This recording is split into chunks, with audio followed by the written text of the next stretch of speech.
process that's part of buying a dental practice begins with a doctor that now realizes he's looking for something different to fulfill his career needs.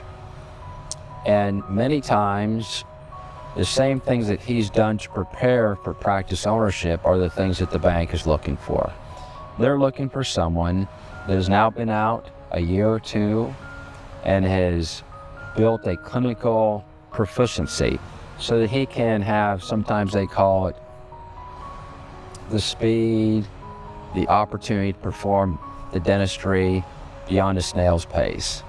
And he can support practice, because if you look at a practice that's doing $500,000 in annual collections and 25% is hygiene, the balance of that is going to be performed by the doctor. And they just divide that number by 12 and say, has this doctor had the experience to do $20,000 to $25,000 a month in production, in collection? And so he needs to be prepared to be able to show that he can do that amount of work. Next, the bank's also looking at a buyer that says, I've got some fiscal responsibility. I've saved a little money. I know how to save. I can demonstrate to someone. Doesn't mean that they've paid off all their student debt. It just means that they've got the fiscal responsibility to put a little money aside and know they've got something there for a rainy day. And that they're not living on a credit card that has outstanding balances, that they can pay off their credit card. They don't let a credit card or two dictate their lifestyle. And with those considerations, then he can begin to say, I've worked in a practice, I've got the clinical speed, and I now have gotten a better appreciation of what goes into a practice so that I can start to identify what I'm looking for. He'll understand when he looks at a practice, what type of work are they doing? Can I perform the procedures that are being performed in that practice? And that'll all be disclosed in the practice appraisal and prospectus. They begin to look at the things that are important to them. They might be looking at location. They might be looking at that staff and the supportive staff. All those things will be presented in the appraisal, and they'll have a chance, is this the right fit for them? The next step from there is, once they begin to feel it's the right fit for them, they're going to ask that doctor for a confidential visit, because all of this is done confidentially. We don't want to disrupt staff and have them feeling like there's something that's being done that they don't know about. We want to wait till there's the right time to present it to the staff. And usually that's when you're closer to culminating a transaction. That's when financing is in place, documents are ready to be signed, an introduction can be made, a letter's going to go out to the patients. But they'll have a chance to visit with that doctor and make sure their practice philosophies mesh. They'll have a chance to ask a little bit more about the practice, understand some of the nature of the staff, understand and see what kind of treatment's being done, the treatment philosophy. All those things would lead that purchaser to assess if that's going to be the right practice for them. And from there, we have an entire checklist of things that buyers have to do to get ready. But if they've made the decision that they want to proceed forward, the next step would be to enter into a letter of intent or an offer to purchase. And make sure we've defined the primary terms of the purchase so that both parties are on the same page. They understand what the transition is going to consist of. And it goes beyond just the purchase price. If there's going to be a work back arrangement, how are we going to make introductions to the patients? And they cover the essential elements of a transition. And then from there, we're going to get financing completed in place. We're going to get the purchase agreements put in place.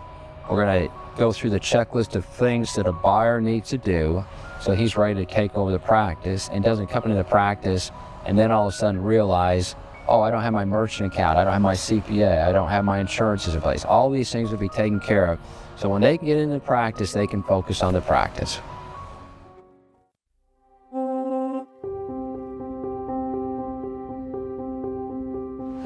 What is the process to buy a dental practice? This is something that I could probably spend 15 minutes on, but in short, I'll break it down into three main phases.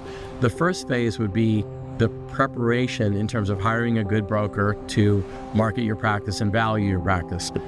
After the valuation phase is complete, where we know exactly what we have that we are going to market, and we have the paperwork that we can publish across the country, The second phase would be the lender phase, where there are potential candidates that come to look for the practice, and they will go through a lender process, and on the other side of that, someone will become an obvious buyer.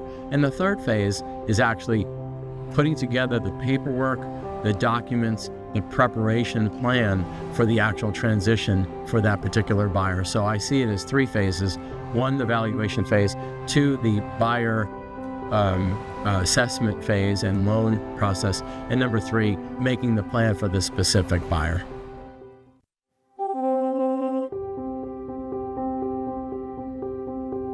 Most of our listings are posted on our website. Fairly complete information, although anonymous. They could not tell whose practice it was or where it is, but it does give them a basic size, shape, and color of the opportunity and general location. They'll ask for information about that from our website. We have a confidentiality agreement that they sign, just an understanding that information that we're going to give them is between them and us and their professional advisors. With that in place, then we can reveal to them where the office is and provide information, more specific information about the practice. We recommend always that they get their own counsel, accountants, another broker, someone that understands the numbers of a dental practice to look over that information. They'll typically then make an offer that's negotiated back and forth between the buyer and seller until there's been an agreement made as to what the purchase price is going to be and the terms of that is going to be.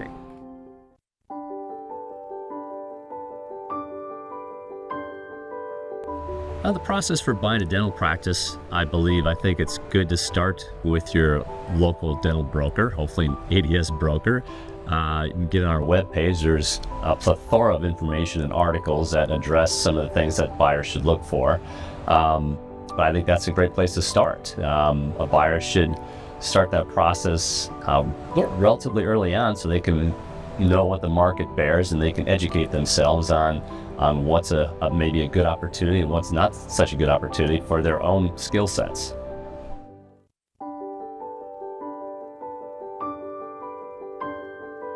The process to buy a dental practice is first you show the practice to the young dentist, and once they see the practice, if they think preliminarily it's something they're interested in, the next step is to take the information that we give them about the practice and do the due diligence.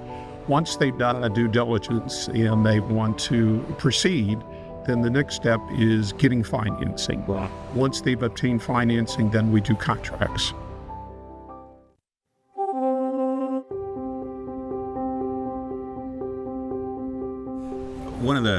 One of the calls that I get most often from dentists who are looking to buy a practice or to get into practice ownership is, how does all this work? This is the first time I've done this, so I need a lot of help. How does this work? And those are long conversations, but they're good conversations because the dentist is eager to know, what do I need to know about this process? How can I develop an understanding so that I don't make a mistake? And my excitement is that there's an eager person who wishes to be educated, and certainly I can impart whatever experiences I have and direct them towards resources to learn and develop an understanding. The first step of the process, though, is to know that there are things involved in the process of buying a dental practice that you don't know. And those things are important to have. That is important to have a resource such as an advisor that can come into play and say, these are the kinds of things that you need to be aware of, and here's who can help you, or this is how I would suggest that you go about doing this. Or here are your options. These are the things that you can consider doing. Make the choice, but know the ramifications of making each of those decisions.